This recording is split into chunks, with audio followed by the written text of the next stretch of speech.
Well, good morning. We are wrapping up our series called Recovering Life.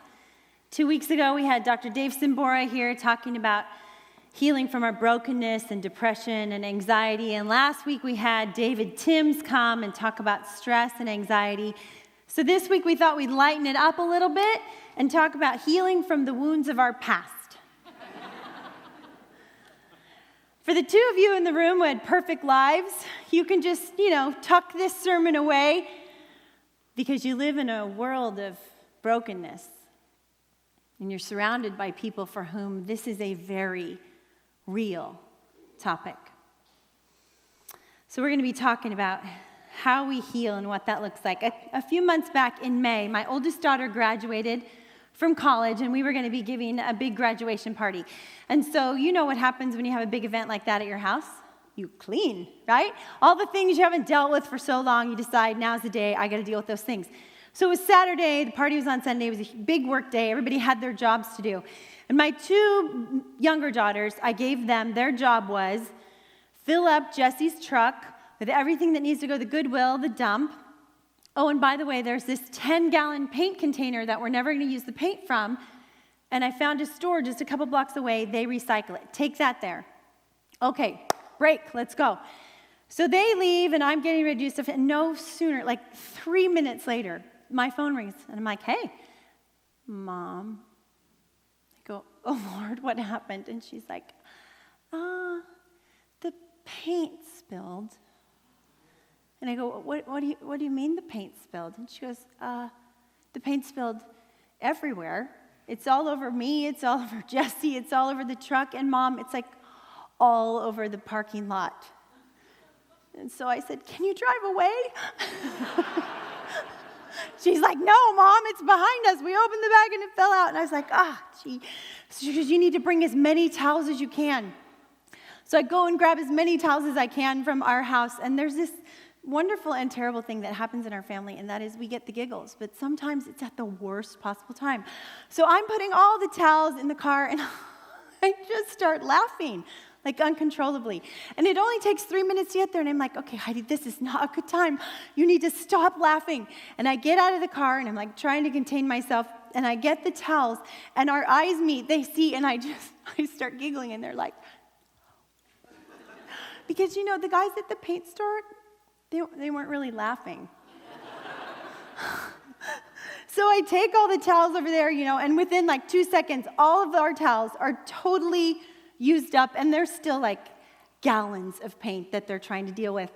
And my girls are literally like covered in paint. We had to throw their clothes away and everything. So I'm standing there for a few minutes trying not to tell these young men at the paint store what to do, but apparently they don't have a protocol for this kind of thing because I guess it doesn't happen very much. So I go, I wonder if I go get a shovel and a pail over at the 99-cent store and we just start like shoveling the paint in. And he goes, yeah, that's a good idea. So I run to the 99-cent store, I get a couple of plastic shovels, a couple of pails, and that works for a long while, because we're scooping up lots of paint. And then we get to the place where I think we need more towels.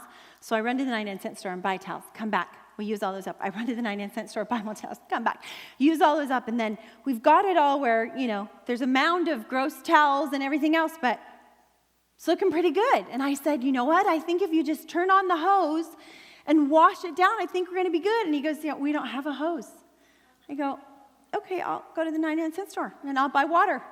So I go to the 99-cent store, and I'm buying these big gallons of water, and I went through the express lane every time. And so as I go through the line, the kid brings up the first one, he sets it down, and he goes, are you okay? Which made me have the giggles again. It was too long of a story to tell him, so I was like, yeah. So then we, get the water all over. And finally, almost 3 hours later, the paint spill is cleaned up. And as we're getting ready to go, we're all just a disaster. The guy at the paint store goes, next time we'll come pick it up at your house. The point of that really ridiculous story is that we all have containers of old junk shoved in the corner of our lives somewhere that need to be dealt with. Because if we don't deal with them, they spill out and make a humongous mess and cost lots of people. So today, we're going to be talking about what it takes to heal from the pain of living in this broken world. And it really begs the very first question, is healing possible? And I believe from the scriptures and from life experience that it is. At the beginning of Jesus' ministry, he'd been baptized by his cousin. He'd gone into the wilderness and been tempted. And then he's standing up in the temple, which was his role to do as a member of the community. And he was handed a scroll. And on the scroll, of course, it just happened to open to a passage in Isaiah, a prophetic book. And it says this. Jesus stands up in the temple and says, "The Spirit of the Lord is on me because he has anointed me to proclaim good news to the poor. He sent me to proclaim freedom for the prisoners and recovery of sight for the blind, to set the oppressed free, and to proclaim the year of the Lord's favor." At the beginning of Jesus' ministry, he stands up and he says, "I am all about the healing of this people." He claims to bring good news, liberty, recovery, and freedom. And so I'm wondering, anybody here today who's in need of some really good news? Anybody feeling captive to something you just can't quite get over? Anybody feeling oppressed by the pressures and burdens of life? Anybody needing more freedom? Anybody suffering from a lack of vision? Well, guess what? You're on Jesus' radar. You're on his mission, because that's why he came. Jesus came to bring the kingdom of God to earth and to restore what had been lost. The characteristics of his kingdom are peace and hope and joy and reconciliation. And these things, they're reflective of healing. These are things he wants us to experience now, not just in that awesome future that he has planned for us. The point for Jesus is abundant life, life overflowing, full life. But abundant life has far less to do with our external world than it does our internal one. He wants us to experience his kingdom and then be a part of expanding that kingdom of peace, hope, joy, and reconciliation while he is restoring all things. But let's be honest, life here can be brutal. People die, spouses cheat, marriages dissolve, friends betray, children are victimized. It's a harsh world, and sometimes healing feels so far away. But Jesus is the wonderful counselor whose priority is our redemption and restoration. You see, it's not a perk for Jesus if you experience healing. It's a priority. It's not a perk for Jesus if you experience healing. It's a priority. So today I want us to focus on 3 things that impact our experiencing the healing that Jesus has to offer. There are a lot more things we could say than just these 3, but we have to focus in the time that we have. And the first is we must engage the process. You know, healing is not magic. We all would prefer God just take out his magic wand and boom, we're healed, like Hermione, in Harry Potter just says, obliviate. And all of your painful memories are just gone. They've just vanished. We want to pray a prayer and poof, we're healed. And while God is perfectly capable of that kind of intervention, because nothing is too hard for him, he typically walks us through the valley, through the process, because he has different miracles there. He has more in store for us, because he wants to reveal himself to us while he heals us, not just give us relief. If we look at the story of God over the span of time, we can see that he has been working out his redemptive plan from the very beginning. From the fall of man, to the children of Israel going to the promised land, to the coming of Christ, to this present age that we're in now. God works over the arc of eternity, and he is in the process of restoring all things. Because God is a God of process. We're saved, and then he spends a lifetime sanctifying us, teaching us, making us more into the image of his Son. Think of Peter. right? Jesus looks at him and says, "You're the rock on which I'm going to build my church." But at the moment that he said that to Peter, Peter was a crushed, defeated, ashamed, broken ball of clay. And Jesus looks at him and says, "Yeah, but we're in a process, buddy. I'm going to heal you. I'm going to grow you. And you're going to become a rock of a leader that my church will endure on." Philippians 1:6 is one of my favorite verses. It brings me a lot of comfort in life because it says this: "For I am confident of this very thing, that he who began a good work in you will complete it until the day of Christ Jesus." Do you hear how process-oriented that is? God began something, and he's going to complete it until the day of Christ Jesus. Healing takes time, but time alone does not heal. Time with Jesus, however, does. It requires that we open up those deep, painful places in our life to him and let the light of his grace expose them, cleanse them, and love on them. We got to take those containers of paint and bring them to Jesus and say, here's all the junk. Here it is.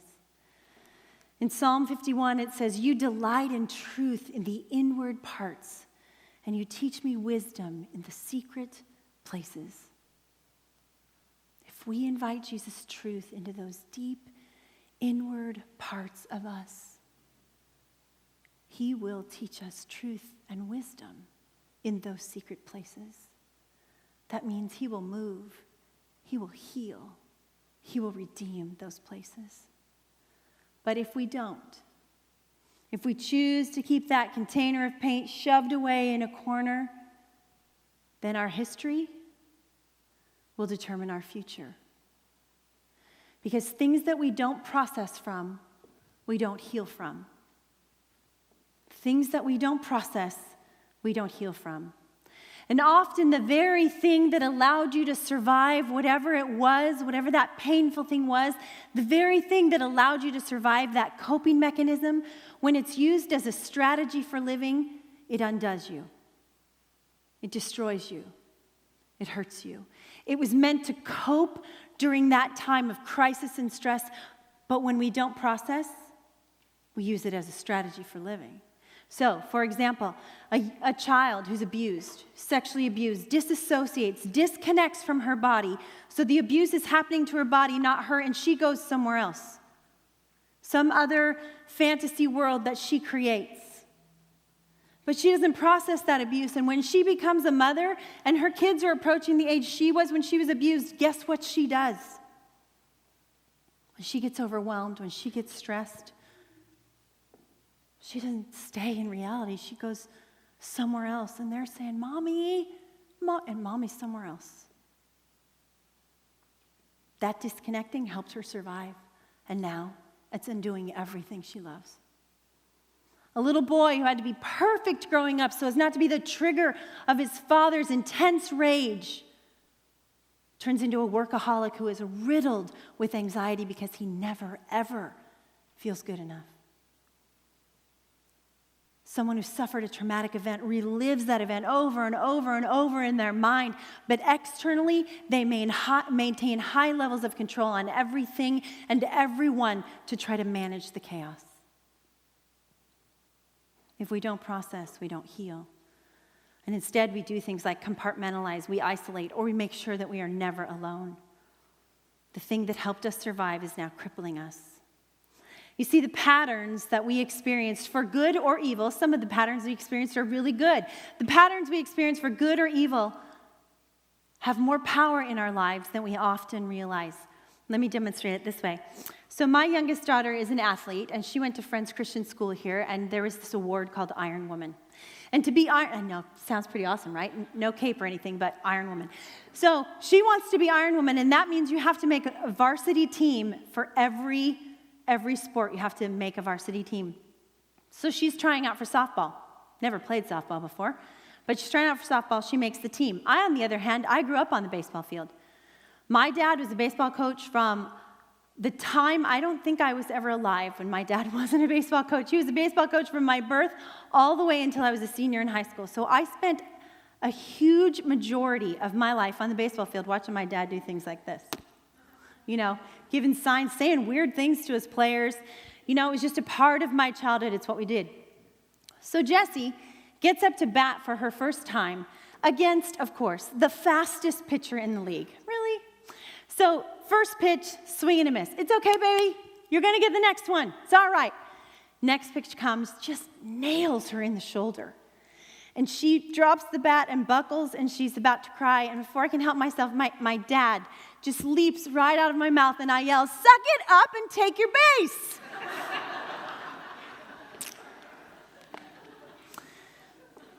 Everyone in the stands does this.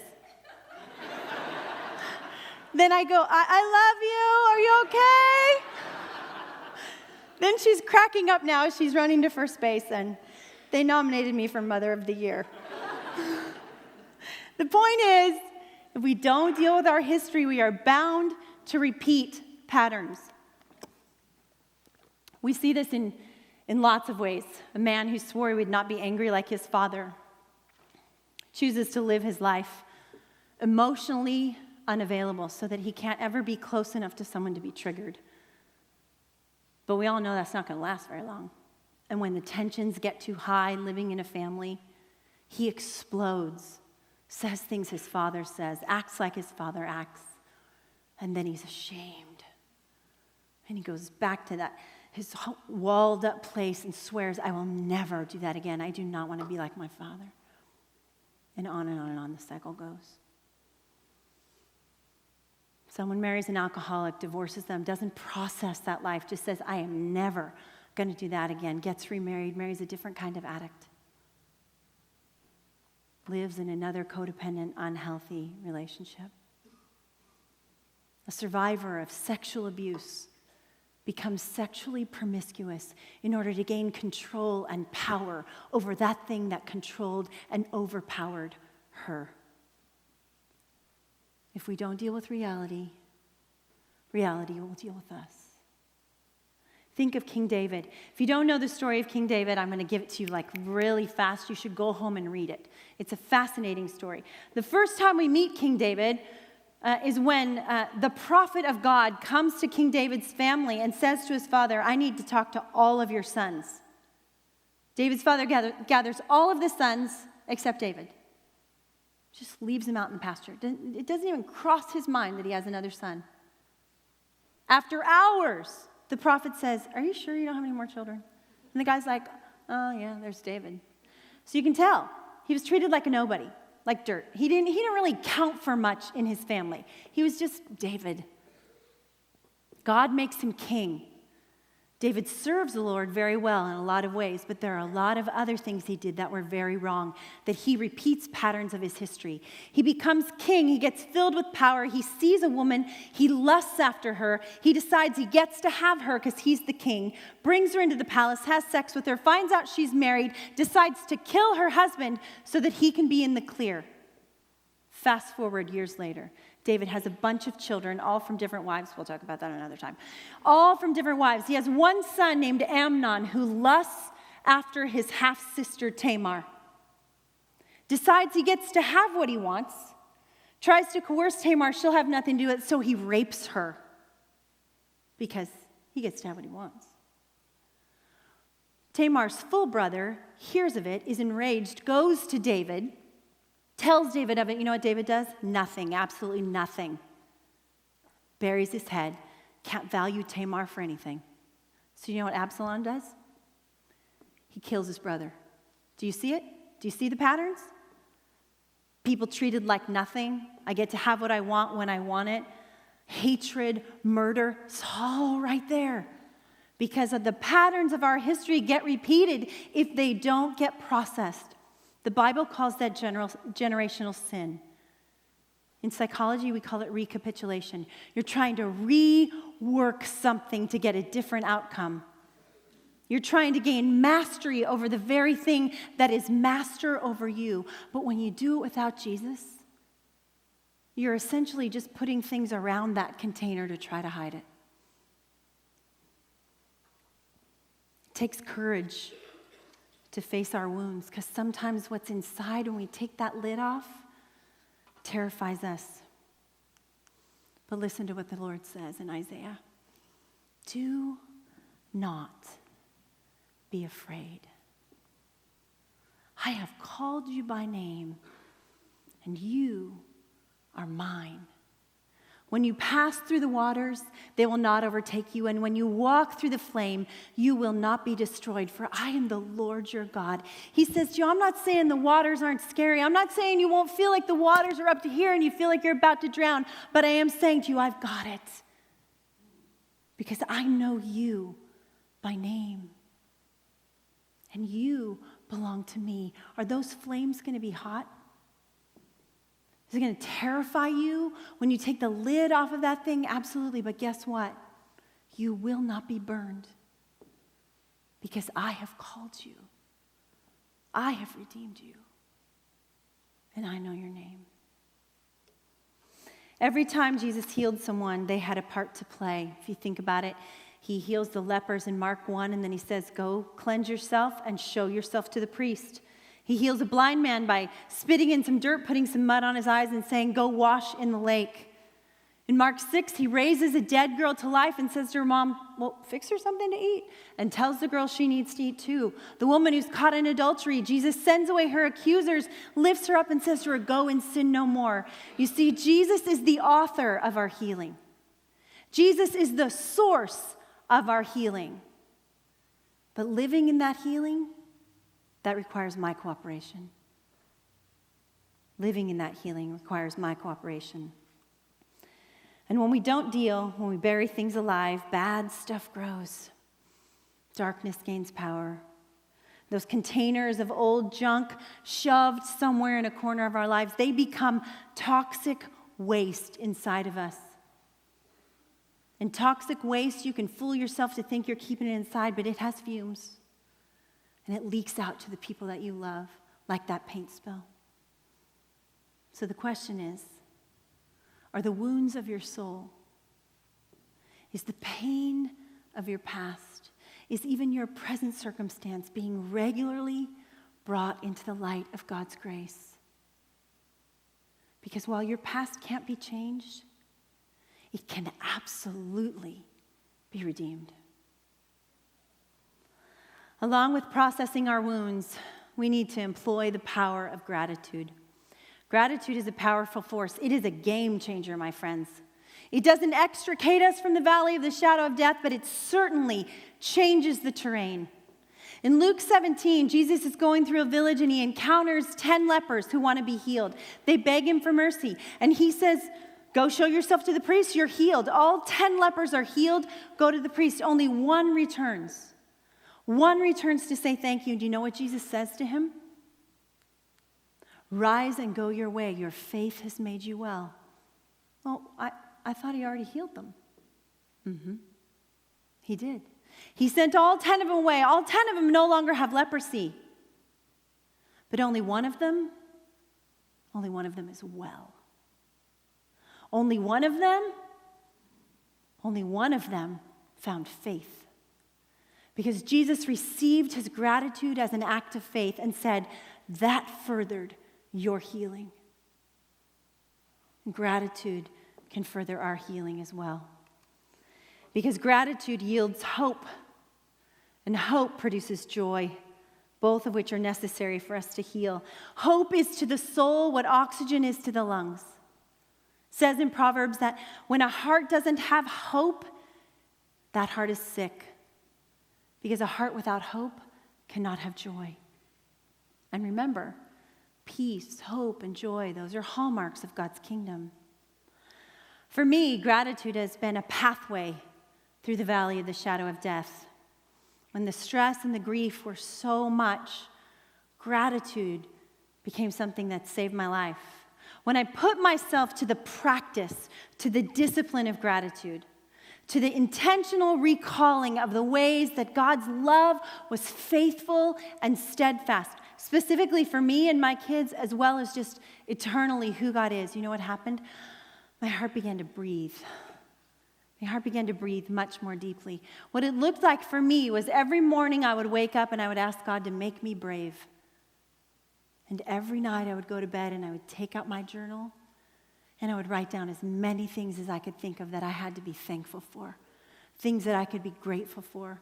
Sometimes it was things like, thank you that the dishwasher didn't break today. Sometimes it was, thank you that we laughed at dinner.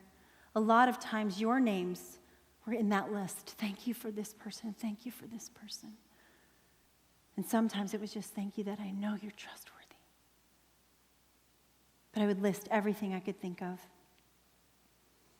I remember the first Thanksgiving after death came crashing into our lives, someone asking me, what are you thankful for? And without even thinking, I just responded, I'm thankful to be thankful. Because for so long, grief had suffocated me that my thankfulness was simply a discipline. But as I practiced it, it reemerged as a primary experience of my life. And when it did, it brought with it hope, and it brought with it joy. And so gratitude was an absolute necessity for me. Our hearts are enlarged by gratitude, our perspectives are changed, and we become way more aware of the mercies that God offers to us every single day. Gratitude does not deny the vacancies left by loss or the pain and suffering that's a reality in our lives, but it sort of provides like a counterbalance to it, you know. It illuminates the goodness and grace that coexists with my pain and suffering. And it also raises my gaze to look up and beyond those black clouds that are in the sky, knowing that there's a future where there's no pain and no suffering. Without gratitude, we'll be tempted to close off our hearts, to choose self-pity, fear, and bitterness in order to, in vain, try to protect ourselves from the pain. But if we want our hearts to remain permeable, if we want our hearts to remain open and come out through the valley of the shadow of death more alive, then we must choose gratitude as a companion. That's why it says in Philippians 4:6, rejoice in the Lord always. In everything, by prayer with thanksgiving, let your requests be made known to God, and the peace of God, which surpasses all understanding, will guard your hearts and your minds in Christ Jesus. We can choose our own walls of self-protection if we want, or we can let the peace of God guard our hearts. Gratitude chooses God's protection, and Jesus sees it and receives it as an act of faith. Lastly, we must experience forgiveness. We must give it, and we must receive it. Forgiveness is imperative for healing, but it is not easy. Not when there is deep pain. Oh, it's easy enough to forgive when someone frustrates you or says something kind of mean. You know, we all screw up. But those deep places of pain where someone has really betrayed you, someone has wronged you, someone has really hurt you, man, forgiveness is not easy. There has to be an answer to my desire for justice. My pain has to matter and count to someone. I think that's why people love the idea of karma. That my pain is floating out there somewhere in the cosmos, just waiting for the right moment to come and take you out. But forgiveness says, I'm going to let God run the universe. I'm going to let him choose where and how to dispense his justice and his judgment. And true forgiveness never, ever diminishes the pain of the wound. It's the antithesis, actually. True forgiveness fully faces the devastation brought on by that person's sin. It means that I absorb the pain and I release you from it, even though you don't deserve it. You see, forgiveness is costly. It means I live with the hurt that you created, and I don't get to give it back to you. That's why I think forgiveness is kind of a crazy idea. It's kind of a crazy notion. Really, why should we forgive someone who's hurt us? Why should we forgive someone who's completely damaged our hearts, made us fearful, made us bleed, inflicted wounds. Why should we do that? Well, common teaching in the church as well as out in secular community and psychology is you should do that so that you're not bitter. You should forgive so that you're not encumbered by the weight of your anger. And I go, well, maybe. But in the deepest places of my wounding, if I weigh those two things, if I weigh the cost of forgiveness to me and the consequences of maybe maintaining a little bit of bitterness to protect myself, I don't know. Sometimes I might choose bitterness because it feels way less vulnerable.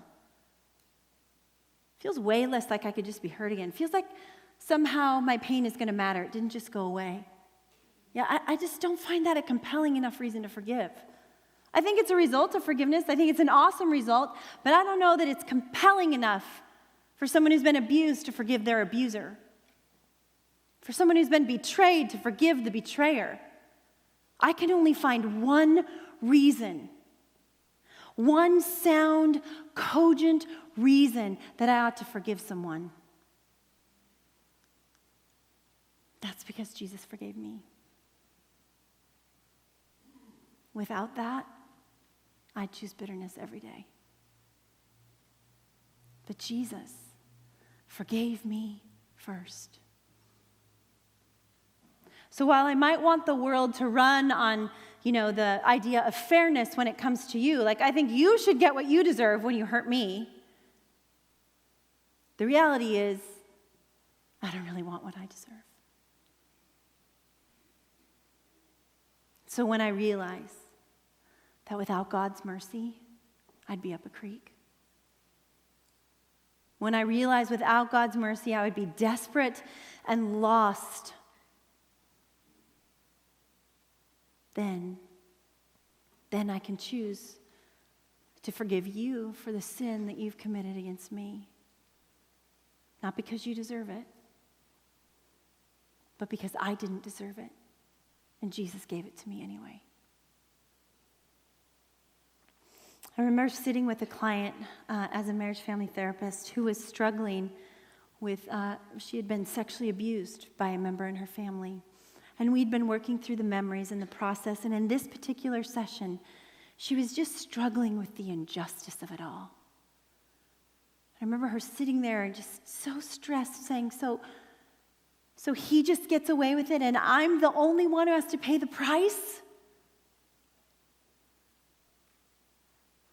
And the Holy Spirit urged me to just lean forward and take her hand and say, someone else did pay the price. Someone was beaten to a pulp for that terrible thing done to you. Someone was rejected and scorned, treated like trash by his community because of that terrible thing done to you. Someone died and took on God's wrath for that terrible thing done to you. She just started crying. And as we sat there, I said, I guess the question before us is good enough that Jesus didn't just die for my sin. He died for those who sinned against me as well. It was a turning point for her to really connect with God and to receive his forgiveness and to give his forgiveness. We can claim the justice of the cross, my friends, and then we will be free to live in the mercy of it. That's real forgiveness. Jesus, at ultimate cost to himself, paid for my sin. He bore up under the consequences of the choices that I would make, the nature that lives within me.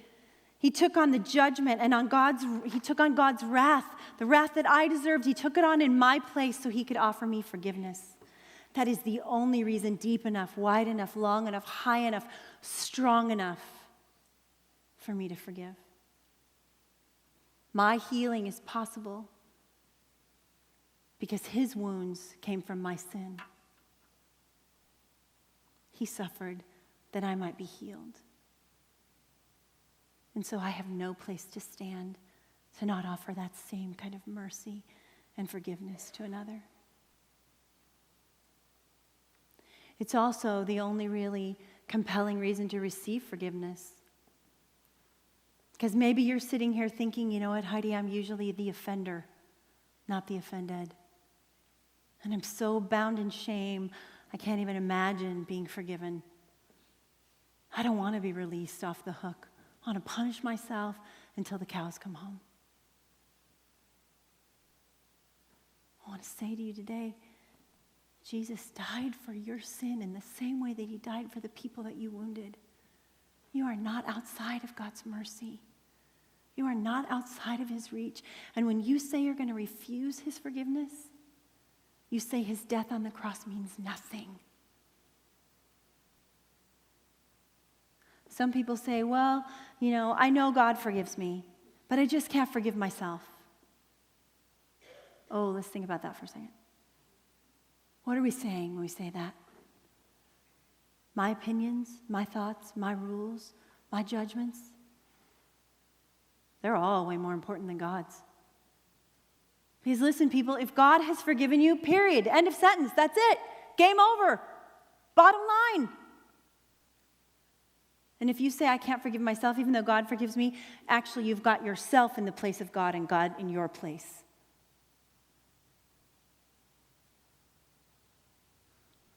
Forgiveness is real, and it's available to each one of us.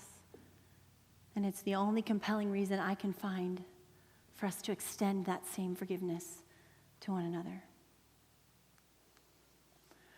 We have to engage the process. We got to pull out those containers, my friends. We got to open the lids. We got to know that Jesus is going to walk with us and hear him say, do not be afraid. We have to practice gratitude until it just becomes the way we live, where we just have eyes to see all the goodness of God in everything. And we need to forgive. And I want to remind you where we started today. We started with nothing is wasted. No matter how deep your pain, no matter how deep your shame, when that is brought to Jesus, nothing is wasted. We started with the words that began his ministry, where he talked about healing and liberty and freedom and sight. And I want us to end with some of the last words that we have recorded from him in Revelation 21. And it says, behold, I am making all things new. That's the promise today. And it's a promise from the heart of Jesus. So wherever you are, whatever it is that's going on in your head, whatever wound has been picked, whatever fear you have going on, listen to Jesus say to you today, listen, nothing is wasted. Because I am making everything new. And healing and freedom and joy and hope, they can be yours. If you'll just let me go to those deep places with you. That's a promise I'm going to hold on to. That God is making everything new, even me, even you. Will you pray with me?